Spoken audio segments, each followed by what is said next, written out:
is just pretty informal. These are about getting to know and meet people and hear about initiatives that are going on that are very much aligned with things that we care about at SVP. So thank you, Laura and Jennifer.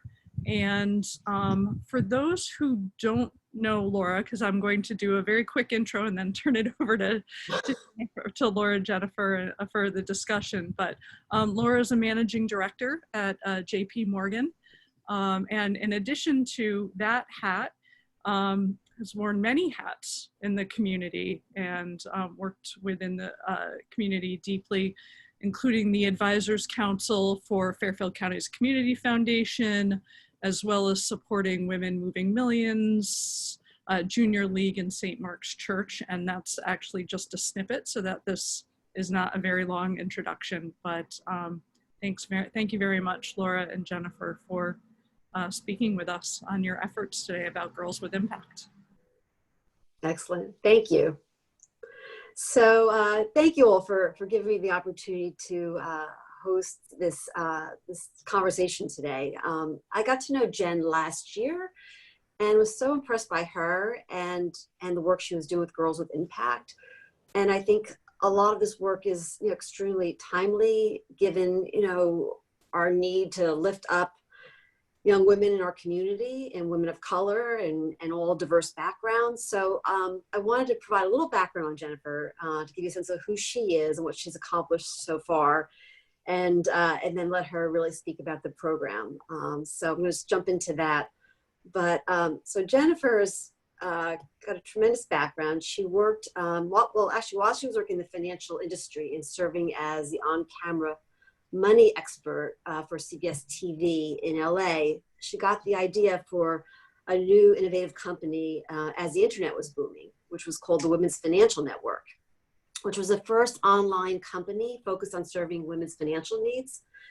And Jen then went on to sell that company. So we've got an entrepreneur amongst us, and worked with Microsoft as their advisor and national spokesperson for Microsoft Money.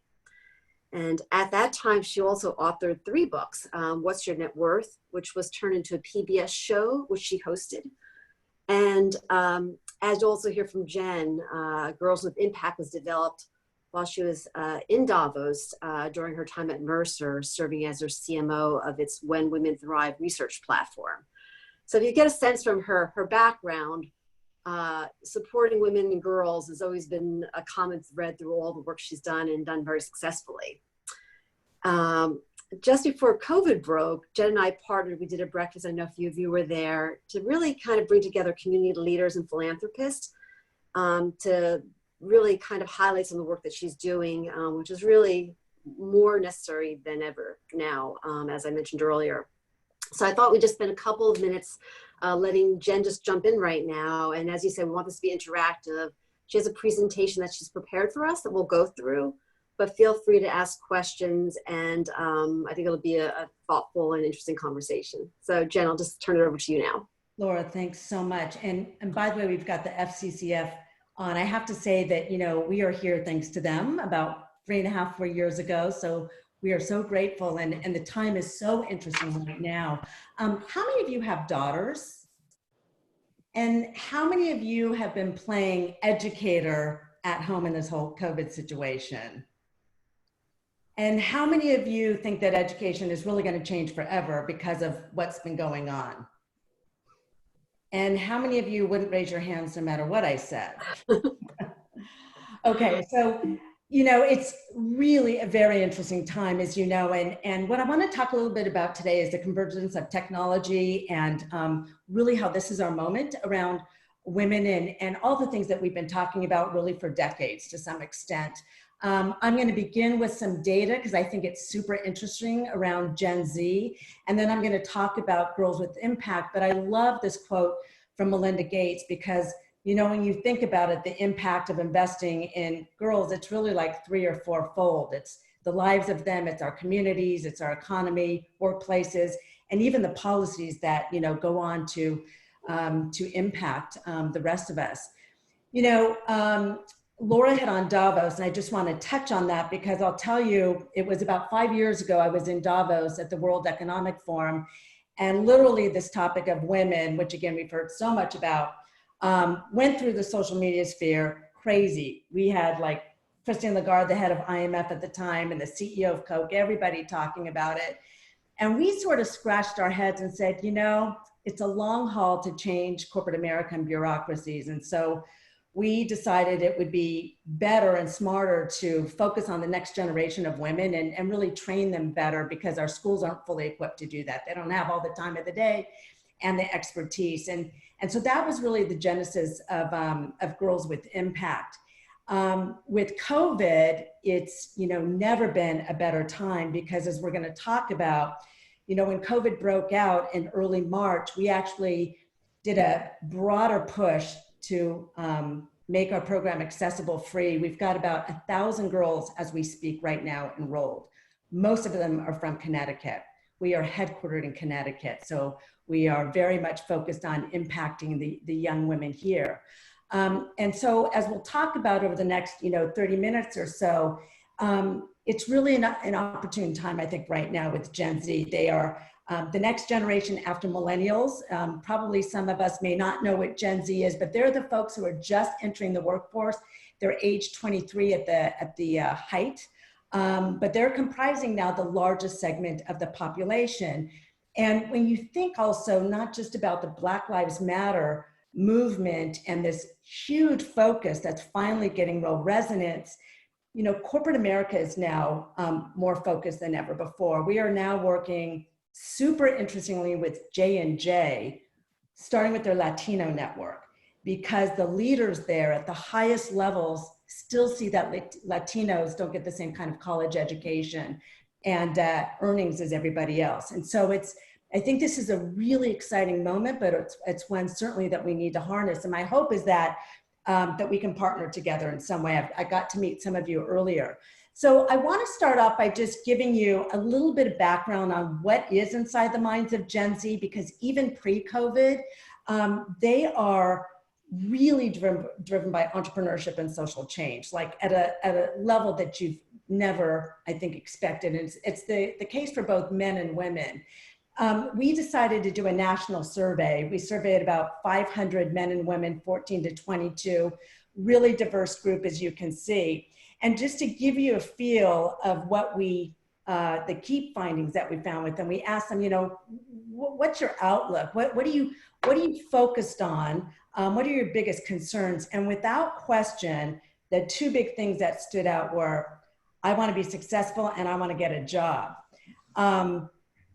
If we take a look, actually, interestingly, mental health ranked number 3 in that. So really interesting. We're also seeing the superintendent of schools out of California now focusing on mental health. Things like, you know, grades actually not as important, and certainly not being popular. If you look down at the very last here, not on the top of minds of Gen Z. They're hugely focused on financial stability. Again, this was even pre-COVID. 87% of them wanting a regular paycheck, 85% a stable job. But I think, again, the interesting story is that 87% of them want to follow their passions, right? So I think a lot of them have seen the prior generation partly working their fanny off, but also feeling like the big issues of the day, we read about them all the time, haven't been addressed. And this generation really wants to address them. And they've got the tools to do that in ways that they haven't been before. We asked them, or actually when we look at this data by gender, it gets a little bit more interesting. For boys, the getting a job and being more successful are more prominent. For Gen Z girls, it's mental health and self-confidence that really stands out for them. And so what's interesting is with Girls with Impact, and we'll talk about this a little later, we're seeing this mindset, these concerns come through in the ventures that they're actually creating today. We asked Gen Z, how do you want to make an impact in the future? And you can see that they're really overwhelmingly purpose-driven. 62% of them want to support a cause that they care about. 60% want to personally innovate something directly themselves. And it's actually one of the reasons that we see that they get involved in our program. Activism, become a politician, not so much, but again, this was pre-COVID. I think that that's changed. We actually have a national conversation on race coming up in just about 2 weeks or so. We next asked Gen Z about their expectations for the future. How likely are you to get married, to be happy, to run your own company? I think the good news, at least again, pre-COVID, they expected to be happy and in their work. And I think maybe part of the reason is that they place a lot of emphasis on working in an environment where they can actually follow their passion or do something that's meaningful. 60% of them expect to marry, 50% expect to be a leader of their organization. When we look at this data split by women versus men, we see that women are less likely to view themselves as leaders. Kind of not a surprise, but we think the good news there is that the numbers are not worse, or the gap is not worse. And I think part of this is because of so many activities that are going on. Less than or more than 40% picture themselves running their companies, but men are obviously more likely to do so. You see men more likely to speak up in a group, men more likely to be entrepreneurs. But again, I think Girls with Impact and programs like this are definitely starting to change their mindset. You're going to hear from one of them, Melissa Wu, who's on the call. So she's got her own story to share with you. We also asked Gen Z about their salary expectations. The bottom line there, maybe not a surprise, it could be education related, but women undervalue themselves more than men. They expect to make, more of them expect to make less than 100,000 versus men. One of the surprising things we found is that Gen Z people under 18 to a very large extent actually expect to be making over $800,000 by the time they're 40. So that was a big aha. What about their things that make them feel confident? I think this is also a very interesting area when we turn to kind of confidence. What's really going to drive their confidence? Surprisingly, I think to some extent, it's weight loss and acne that's standing out. This is especially the case for girls, as we'll show you in a minute. About 1/3 said that having no acne would impact their confidence, and less so for men. Skills and success is the other big area that pops out. So launching a business, developing public speaking skills really stand out as areas that could improve their confidence. We're definitely seeing this with Girls with Impact. We'll show you some of our data. And certainly, it's one of the skills that they're looking for actually in the workplace when they're choosing jobs. Just a couple more things that I'll hit on here. We asked them, this is, again, taking a look at the data, men versus women. You can see that 50% of women say that weight loss is most likely to improve their confidence versus men. And then the speaking skills and launching their own business here. So it's clear, I think one of the things that sort of stands out from this is that Gen Z really wants to drive their own future. Ideally, they'd like to run their own companies, right? And they want to be driving social change and innovation, and they're looking for the means to do that. We actually did another report that was actually supported in part by the FCCF that really underscores like the capability of these young people. And so I want to kind of show you this, and we'll go into then what we're doing. But this is some research that we did with the University of Connecticut, where they gave us data over the last 5 years from their venture competitions. I think most of you know what those are. These take place annually. Students compete for real money. And what we found, no surprisingly, is just 22% of the 1,000 participants were women and 78% were men. All right, no surprise. When we looked at the teams that ranked first, second, and third place, and actually were competing for real dollars, they were getting in that first, second, third place, 51% of them had a female founder versus 49%. When we look at the first place teams, it gets even more interesting, or about as interesting. We find that 32% of them had a female CEO versus 68%. So really, I think the story is these young women have so much in capabilities that if we really go down and start to precondition them earlier, you know, we've got such a powerful pipeline of diversity and capable women to help solve the gap in corporate America and so many other things that we're all talking about. So I hope that gets you a little excited about Gen Z, but the truth is there's still a really big gap, right? When it comes to confidence, leadership, salary, we're still seeing that all today. And so it's partly why Girls with Impact was started. So let me give you a little bit of an overview of what we're doing and why we built it. And somebody described us a little bit as a modern Girl Scouts. And I think that's somewhat fair to say in that we really aim to be a very modern organization. We started just about 4 years ago. We are focused on training 10,000 young women basically to be tomorrow's business leaders, entrepreneurs, and innovators. And when we're doing that, and here you can see some of these girls at their in-person graduation, they're launching real ventures. You're going to hear from one of them in a moment. They're building their networks in ways that they really haven't in the past, because technology now is allowing them to come together. Girls from Bridgeport with girls from Greenwich and across the country. We're seeing a huge impact on their career and college success. And I think most importantly is we're really changing their mindset about their ability to become leaders. The way we do this and sort of our signature program is we developed a business academy. You can think of us a lot like a mini Harvard Business School, just one generation down. So we operate year-round on a quarterly basis, just like a college. We have paid instructors who are delivering our curriculum. They're background checked and all that. The big difference is they come from the professional world. They have real business experience. But these young women like Melissa, who you'll hear from in a moment, they go through this academy where they move from idea to an actual business plan in 10 weeks. During the summer, we condense it. We've got like about 1,000 girls enrolled right now as we speak, which is really exciting because we're now operating at the scale that we want to be.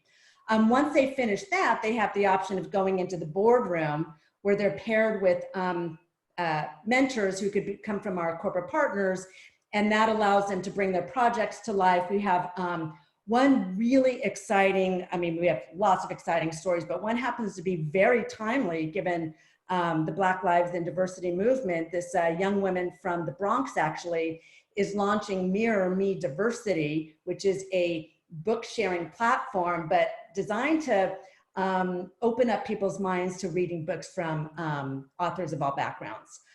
So super timely. Then they have the option of really becoming a talent pipeline for our employers. And we're starting to have those girls like Melissa move into that pipeline as they're moving into college. There's a lot out there in STEM and coding. I'm sure, you've all seen and heard about a lot of stuff. There's actually not anything in the business innovation or entrepreneurship area focused on girls of any scalable fashion. I would say Girl Scouts is maybe the closest, but they end at cookies, usually at about age 12, which is where we pick up. So what makes us very different is that we're digitally delivered. So we're meeting girls where they are, and they're literally coming into their class, live classes from their bedroom or their living room. It's a platform for them to drive change, right? We talked about that earlier. We actually designed it with some folks from Harvard Business School. We built it to be a very scalable platform. I'm a lover of technology, having gone to some really bad schools when I was young myself, but the ability to create access and bring the cost down for something that is really like a $2,000 program is very exciting. We have served girls in a few countries, but we're not focused there. It is girls only, and that's been really exciting, I think, because all of us read about confidence and we hear directly from girls, by the way, about that very issue. And I think the way that they're learning outside of their teachers and outside of the parents really allows them to, they're seeing their peers take that step forward and take that risk and talk about a venture idea, kind of scary stuff, but that's how they really start to feel empowered and really moving their confidence. It's a program that we would say all girls should go through because of the curriculum, and I'll talk about that in a moment. let me talk about who we're impacting. So we are focused, initially we were focused on girls in the high school space, and for a couple reasons. One is that when you get them in college, it's too late to impact their trajectory, really. We've brought it down to middle school because there was a lot of interest, and we had some girls who were age 13 in it with great success. And it's going really well. Most of our girls are underwritten by corporate partners like the FCCF. I'll show you some of those partners later. And we're super proud of our diversity. We've, always been a very diverse organization, and you can see it here. And that is, it's a lot of work that we do going into these schools and working with community partners. But once we get these girls, the program is really, I think, life-changing. I'm not going to show you this video, but you can see it later. This is a good comment from a parent about kind of why high school. We showed you the data about these women in college, but imagine if they start to learn earlier, it really can change their trajectory. On the curriculum, just to give you a feel, it's real MBA stuff. So these young women start with their passions or interests, which again changes the whole level of interest in something like this. And they go through ideation, coming up with an idea. They go through a vision statement. They do an elevator pitch and a SWOT analysis. One girl said, I now know that minimum MVP is not most valuable player, it's minimum viable product. They're doing a budget and a break even. They graduate with 3 deliverables, which is why it's helping them, aside from the confidence and mindset things, to really give them a leg up. So they come out of it with a business plan, and literally this is the template that they're filling out over those 10 weeks or so. They do some version of a prototype, and then they graduate actually by doing a pitch presentation in 3 minutes. Let me just take a pause there before I go on, talk about some of the ventures and introduce Melissa. Any questions so far? Just. How do you, Jennifer, how do you recruit the girls?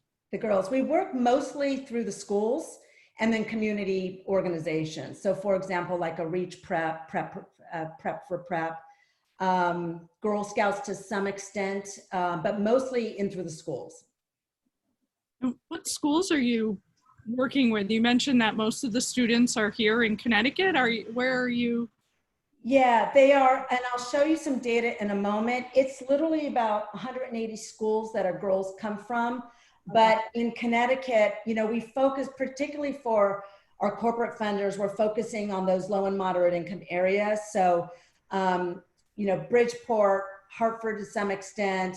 To be honest with you, it's up and down the state. It's literally Stanford, certainly. So literally up and down the state. Just, a couple really good examples of girls is this girl went through it. She did not launch her venture. She was raised by her father since she was 7 years old. She listed her Girls with Impact venture and experience as her #1 extracurricular on her college applications. It was the whole subject of her scholarship interview at Babson, and she got 2 full ride offers to Babson and Howard.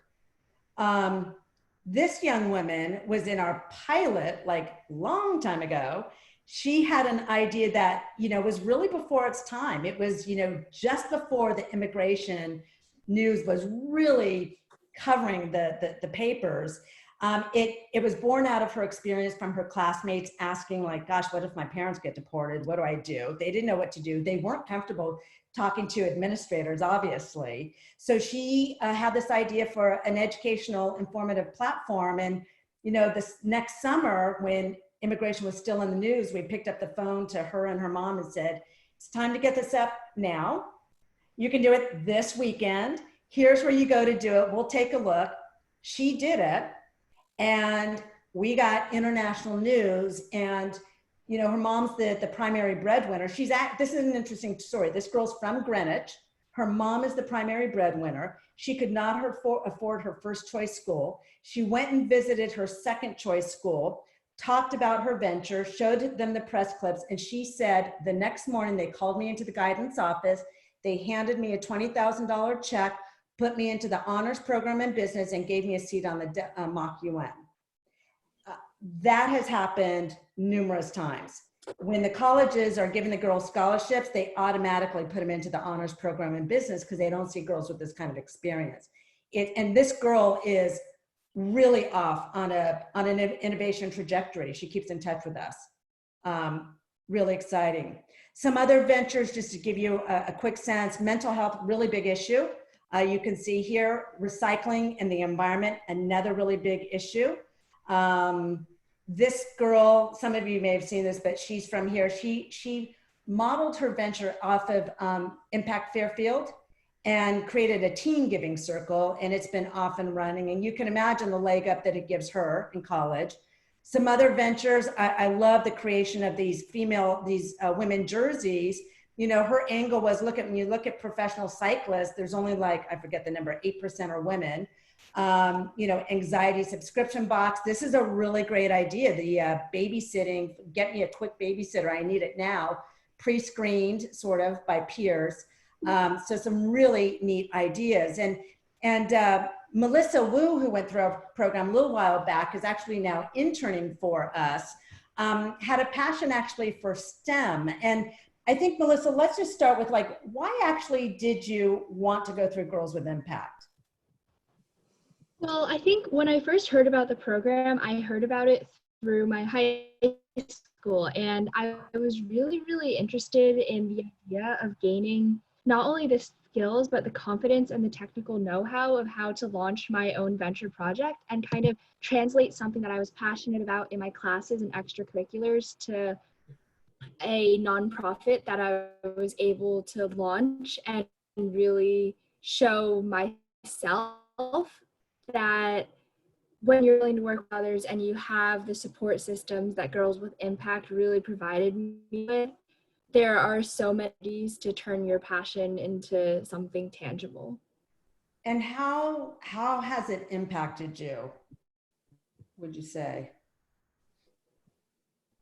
Well, I launched my nonprofit STEM for All. I took the course 2 years ago, and my nonprofit is designed to increase international access to STEM education by fundraising with local coding classes that I hold with other teen volunteers. And with support from Girls with Impact, I've run several coding classes at local elementary schools and libraries and been able to raise hundreds of dollars that's gone towards purchasing necessary resources for STEM education in underprivileged areas. And Girls with Impact has really shown me how I can combine my interests with STEM with entrepreneurship and business. And as Jen mentioned earlier, I've gotten the opportunity to learn really important business skills like how to perform SWOT analyses and other market research. But also in general, I think I've really learned how to take initiative and pursue what I'm passionate about without fear of failure, because learning to just take that initial risk has been really, really valuable for me. And I can't wait to continue my work with STEM for All and Girls with Impact. I'm really interested in studying economics, entrepreneurship, and business, as well as engineering at Princeton University next year. So it sounds like, Melissa, like it's, you know, like some of the other girls, they come into it with thinking they're interested in this. They come out of it definitely understanding how business and entrepreneurship can tie into whatever their area of interest is. For Melissa, STEM. Does anybody want to, I'm going to continue on, but anybody want to chime in with any questions specific for Melissa? I would love, thank you, Melissa. It's really, it's always amazing to hear about a program from the viewpoint of someone who's been through it. What do you think I'm curious about what was the most valuable, and also how you've been able to, or if it's been applicable to utilize the network that you've been able to engage with through the program.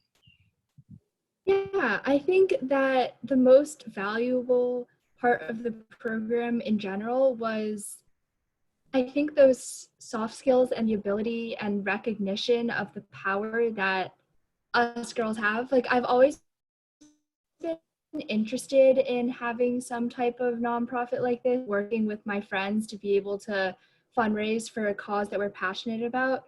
But this really gave me the confidence and the skills that I needed in order to translate my idea from just a brainstorm into something real. And I think that is also such a big part of it, going through the program with so many other teen girls.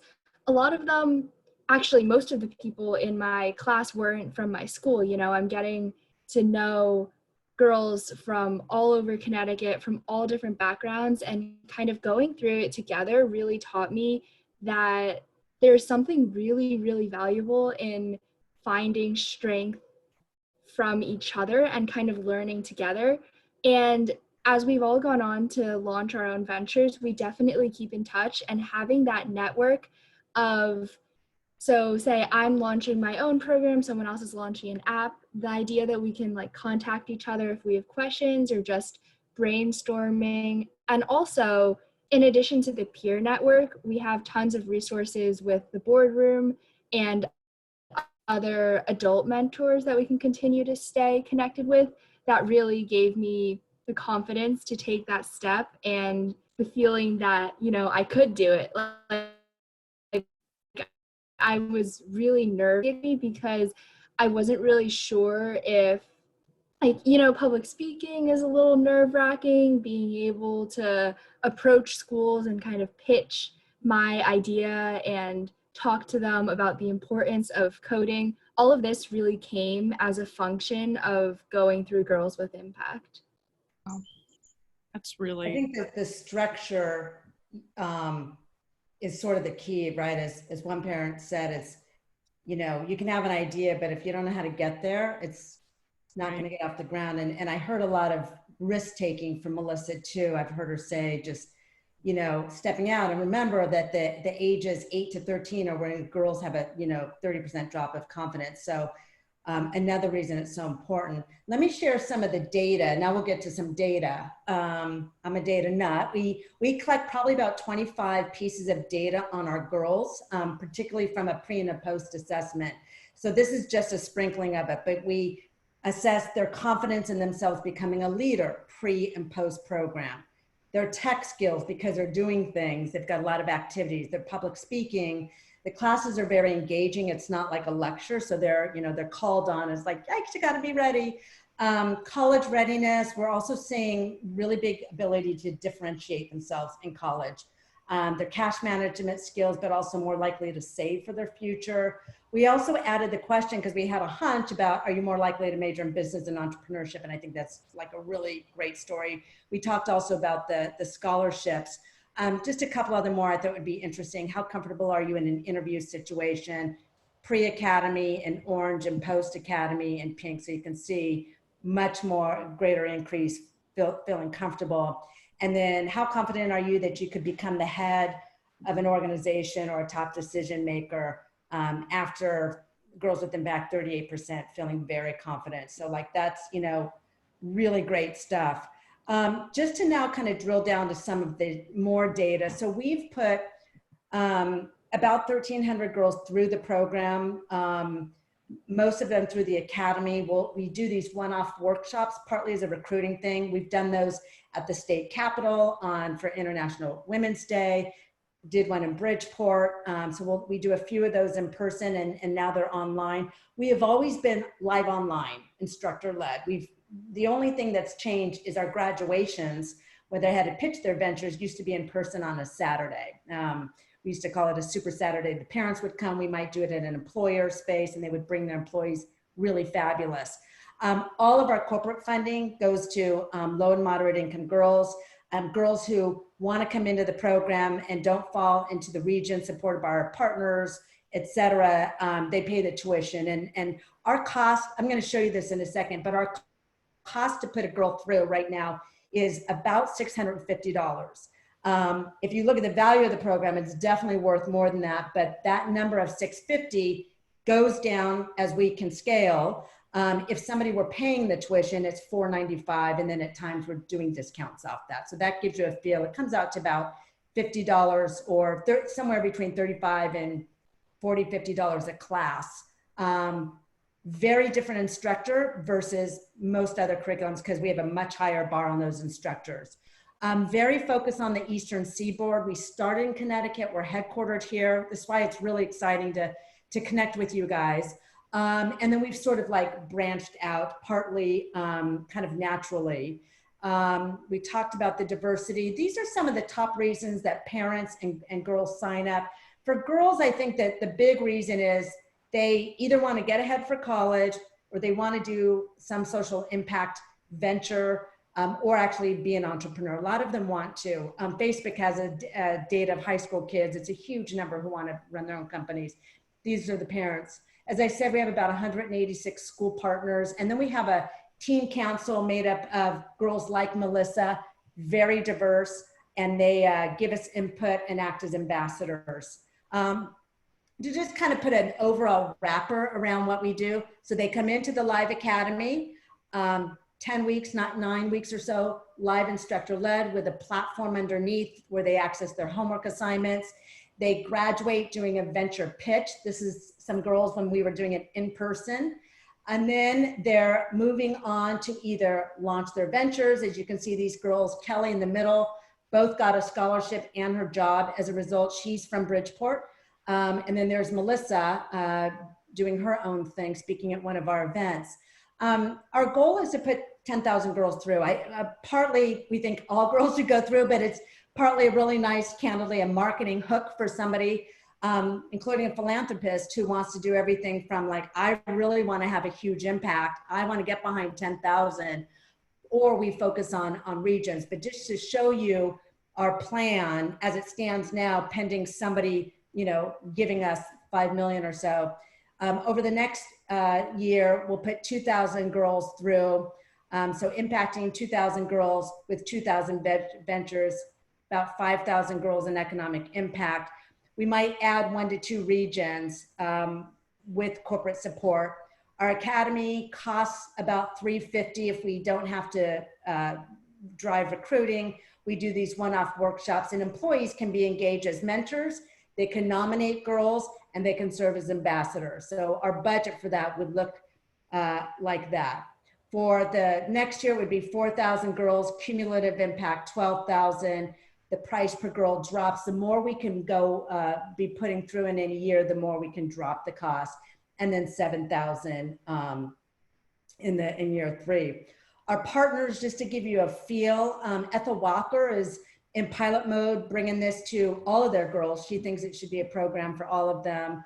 And then most, including City of Stamford, support our efforts as generally as a corporate supporter. The brand goes out to schools. Their leaders and employees can be involved. BIC is coming on board, which is exciting. And I guess, you know, to just now kind of come to the ask or opportunity, it's, you know, can you or someone in your network be a part of this? And the ways that can look like is anything from, you know, you or a foundation, a family foundation wants to impact a region or a school district, or really get behind something very big like 10,000 and potentially have their name on it. We see this all the time. I read about, you know, older couples who have put 15 million into entrepreneurship at Iona College at Manhattanville. You know, this is a little similar, but very timely, very modern delivery. Everyone's, you know, doing digital delivery, and we do a great job of it. And it's a very topical area for policy leaders, as you know. This is just kind of gives you a feel where someone's name can go onto the academy or out into all of our communications. This is a quick feel of like the online platform that Melissa and her peers, they log into their class, they access each of the homework assignments against building their business plan, doing their budget, etc. And then this is just to give you a sense of some of the breakfast events that we've done. The upper left one, also we did in partnership with the FCCF in Connecticut. We do these annually in Connecticut, big ones, and we did one in New York. We'd like to keep doing those. Great way for us to show leaders and philanthropists what we do. We talk about our data. We usually have a top leader there. Jeff is the guy who really grew Priceline to 80 billion as their CEO and chairman, talking to some of our girls. And this is, the bottom pictures are from our New York event. So with that, let me open it up to any questions, and thank you so much for having me. Thank you. I have a question. Go ahead, Sky.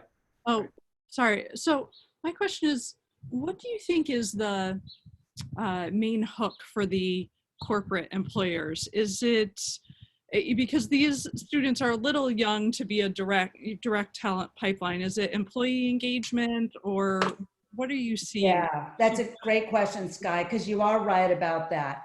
The one little exception is that kind of the very forward-looking companies like a Bloomberg, they are definitely focused on high school because they understand whoever gets to, when the kids, and a top recruiter told me this at Vanguard, that when they get exposed to a brand name, then if and when they get an offer, they're much more likely to say yes.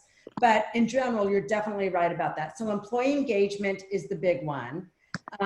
Like US Bank, for example, that's their big thing. And then some of them are definitely focused on brand and some of them are not. I would say those are the biggest areas.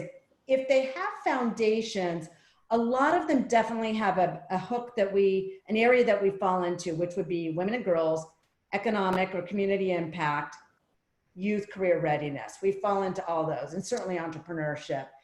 The thing that's kind of now happening with like KKR and J&J is we actually back up a bit. So Eversource Energy has been a partner of ours for 3 years now. They cover the Eastern Seaboard. A couple of their employees just happened to go through it with great success. And we kind of thought about that, but we're focused just on the low and moderate income. When COVID hit, we went to some of them, and J&J said, we'd like to put our employees through it and start with our Latino network because there's still real issues about Latinos getting to the top. And so they actually bought seats outright. And so an employer, and so we're having those conversations right now, and it is very much of interest. So for example, let's take Bic. Bic and Henkel. Henkel produces Dial soap, believe it or not, and they're right here, right? The CHROs are all like, we really like the fact that we can bring this to our employees. So at a minimum, what we do is we give it to them at a 15% discount with a branded page. Let me see if I included it back here. No, I didn't. With a branded sign-up page, and the employee pays the tuition. If they want, they could buy seats outright, but they're going to pay for those seats, or they could subsidize them at like 50%, maybe for lower paid employees. KKR bought 60 seats, and they're giving like half of them or a chunk of them to low and moderate income girls who are kind of in their partner network.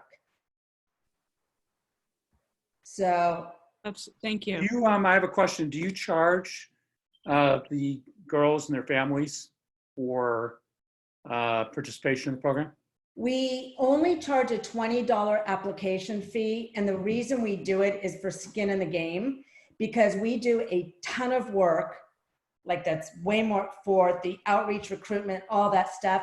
If it's ever an issue, we waive it in a heartbeat. It's not about the money. It's about staying engaged and being committed.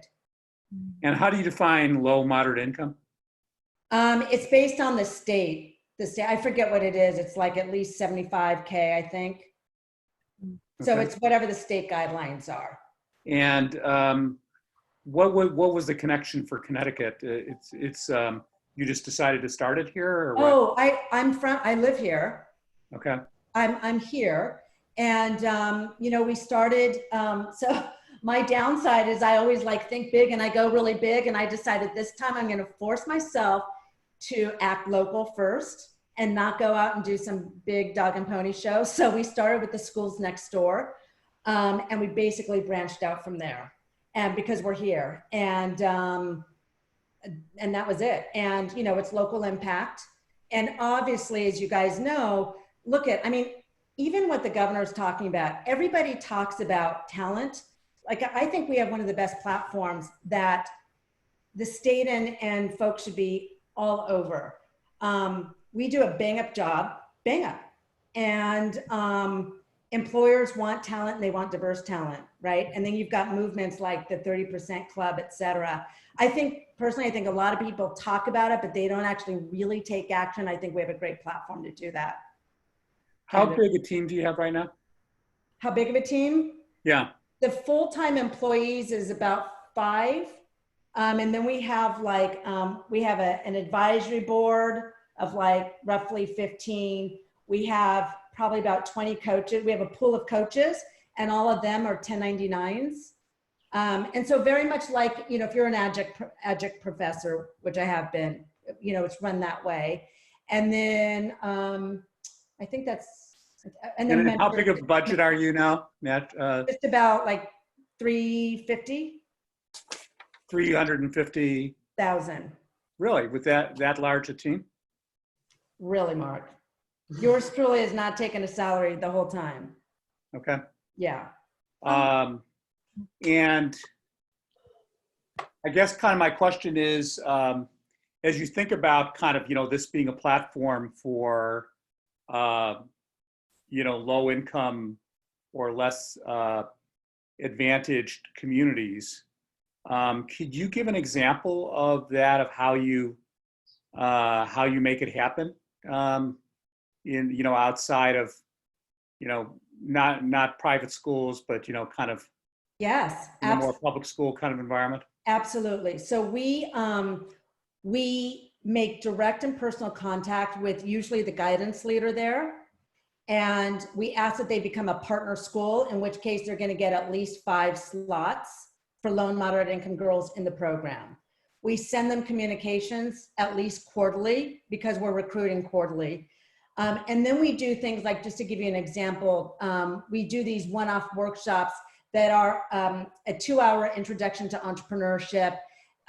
Really a great workshop, but we use that a little bit as a recruiting tool. So for example, we partnered with Bridgeport Schools and a community organization, I forget what it was called, but in Bridgeport, and on a Saturday morning, we ran a 3-hour workshop where the girls, led by a coach, and the girls ideate, they do a vision statement, and then they come up and pitch their idea, and then we bring them into the program. So I think that's like the quick and key answer. We've done visits and on-site presentations to girls at school. We always make that available. You know, we're doing some free events, like we just did one. Actually, we have one coming up on race, a national conversation on Gen Z with race. So on occasion, we do these other workshops. Does that answer? I saw Stanford as a partner. Yeah. Stanford Public Schools. Any other ones you wanted to make note of? Oh, I mean, like in terms of urban school districts? Like lots of them, Bridgeport, Hartford. I mean, those are the big cities, like literally up and down the state.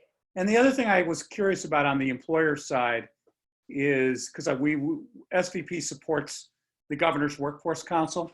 Yes. Right, and you may know Garrett Moran, who, you know, kind of leads that effort. Yeah. We're supporting him essentially. How does the platform work if it's being used by employers as opposed to, I mean, are you then talking about, like you mentioned, J&J and all that? Are you talking about an older age cohort then? No, it's their kids. It's their kids, and I'll show you the way it works. I see. It goes like this. So they get we just give them a sign-up page for their employees. And so if they're a corporate partner, like let's take Eversource Energy, they're a corporate partner. So we give them an ability to push it out to their employees at a discount, and we give them this Eversource landing page, and we give them flyer and communications. But none of our corporate partners goes to those kids at all. Okay. This is I guess an aligned question, but I'm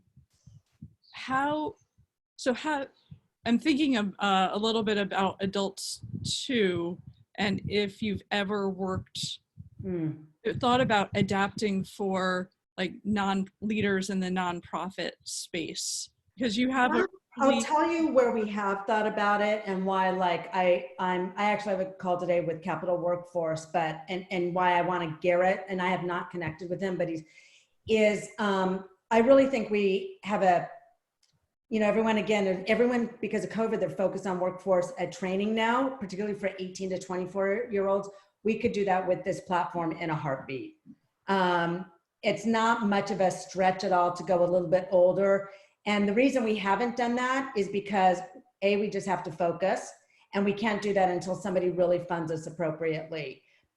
We did this with the goal of, let's prove that we have a model that works. Like, I know it works, but everybody wants to see it. Okay, we did that. Let's prove that we can scale. We've done that. Now someone should really come behind us. And I think someone will, because there's just nothing like it.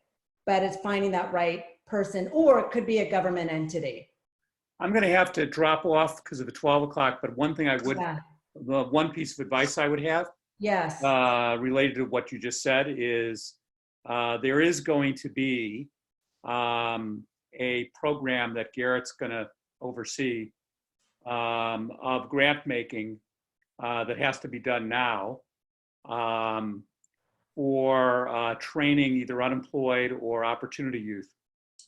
And I think it would be worthwhile for you to for Garrett to see this in case you are open to doing a pilot or a program with opportunity youth, 18 to 24, let's say, on this, because I think it could, while it's not kind of job training per se, which is the focus of this particular, grant fund, it still could be fit, I think, within the criteria potentially of that. So I think it'd be worthwhile to. yeah.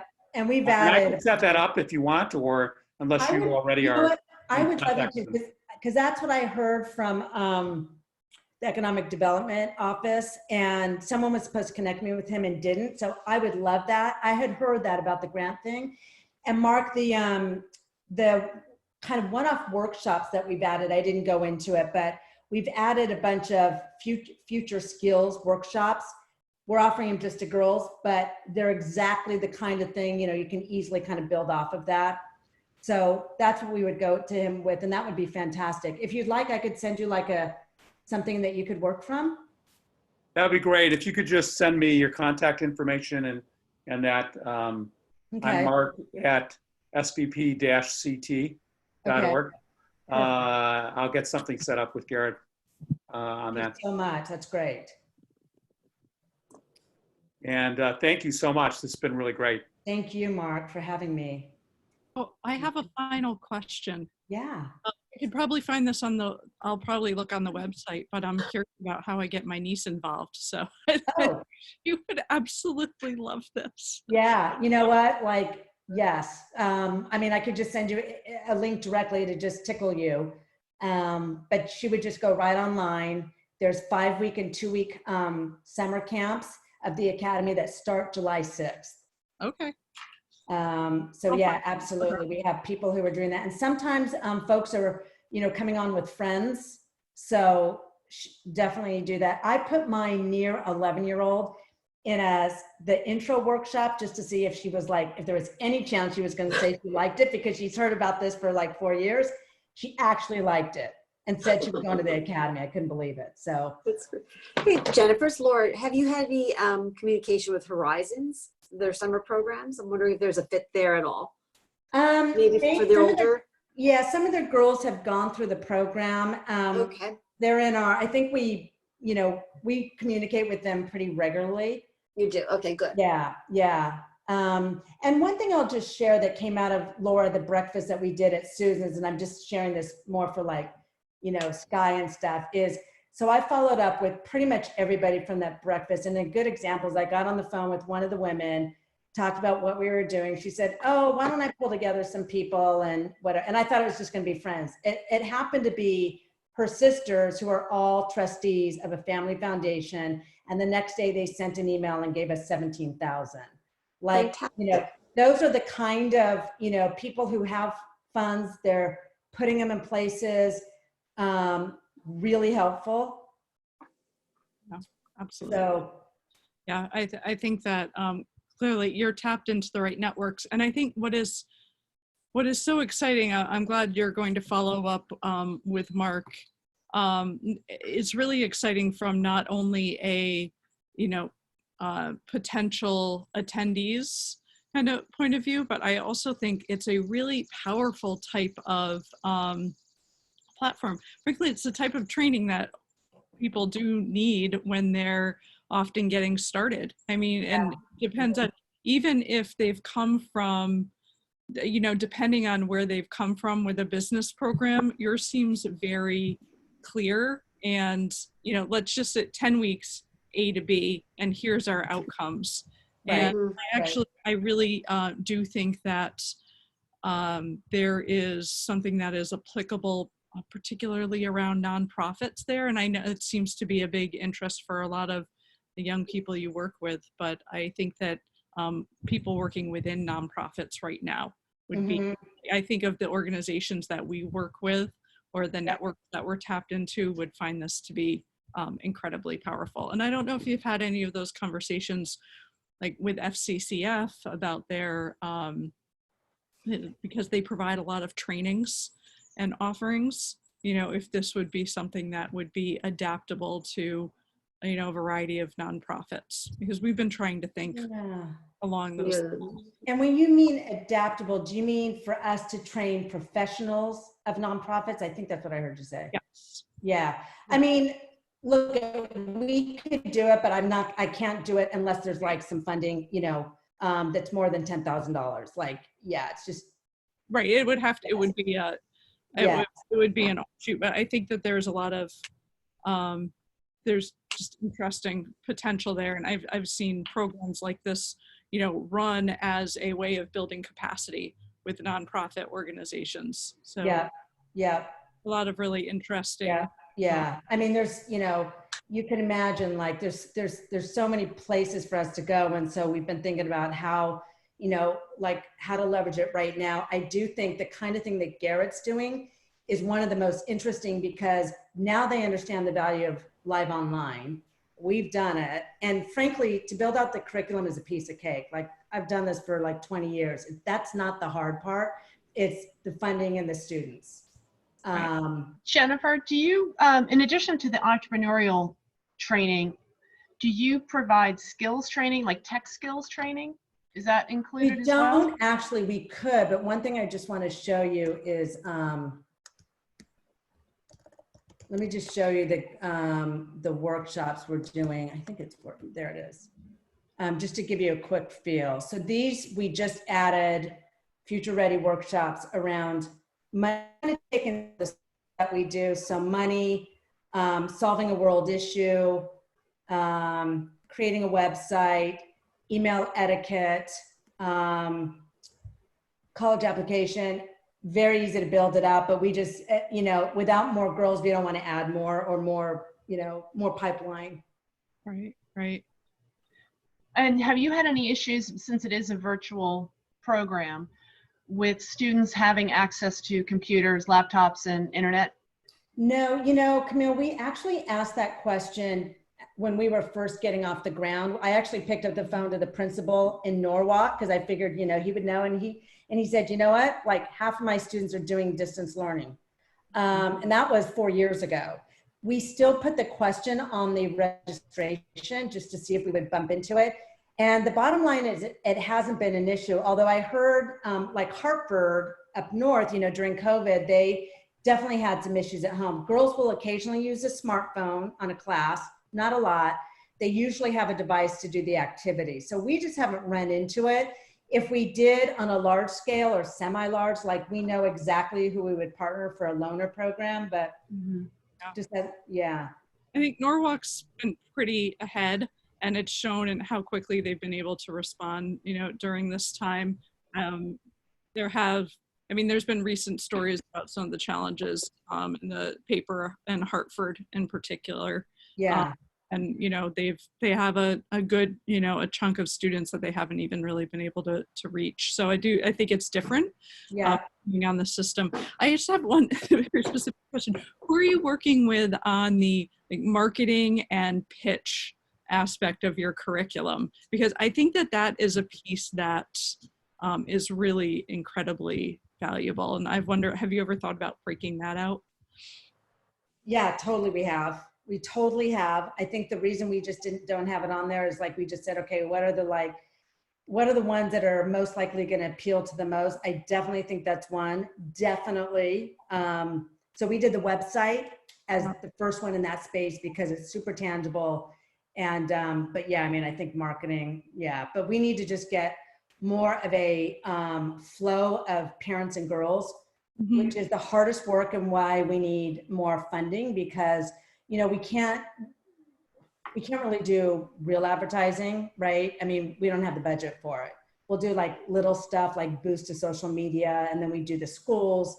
We try to communicate with PTAs, et cetera. But have you partnered with any of the Promise programs, like Hartford Promise, New Haven Promise?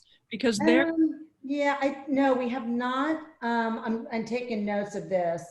No, you know, it's interesting because like even Hartford Foundation, like, you know, one leader there loves what we do. I've applied 3 times and I keep getting rejected. And by the way, we've gone ahead and served girls up there, and we have an MOU with the school district leaders. Okay, not me. And we're doing it kind of on our dime just to show them that we've done this. But you know, what their issue is like, it's very tough to, they operate in an old world a little, and they said this, you know, it's very hard for a new organization to come on board. But you know, they'll eventually. Yeah, I'm just gonna pause or stop the recording. I think. I know, as I pull my hair up, I'm. I just